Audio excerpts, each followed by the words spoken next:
The training facilities are basic, but Kinzanzi hopes that with hard work and determination he can make it to the London 2012 Paralympic Games.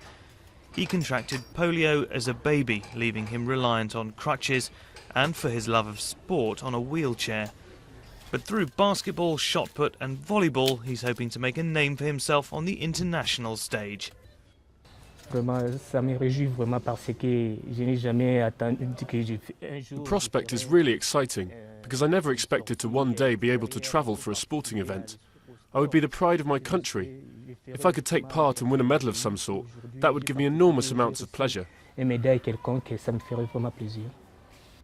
The trouble is, poor facilities and lack of funds mean that even travelling to qualification events is hard. And while the national stadium in Kinshasa has opened its doors to para-athletes for training, Kinzanzi and his teammates may never even make it out of the country. We don't have wheelchairs for middle-distance races, especially the 1500 metres, even for sprints or long distance. I think that for people that see us and who would wish to help us, that kind of help would be very welcome. Nearly 6,500 kilometres north and 30 degrees cooler, London is on the final straight before this summer's Games. And organisers of the Paralympics say they're doing all they can to make sure as many nations as possible are represented by offering grants and advice.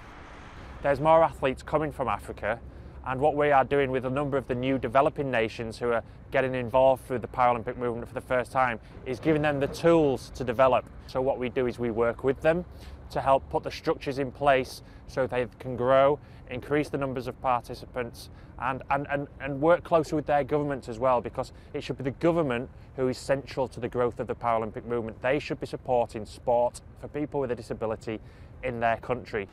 But it was precisely a lack of support from a government preoccupied with rebuilding a stable country that prevented DRC's para-athletes from attending the All-Africa Games in Mozambique last year, and is likely to stand in the way of them competing in an upcoming Paralympic qualifying event in Tunisia. For Kinzanzi, London is still a long way away, and his dreams of a medal may disappear before he even gets to the starting line.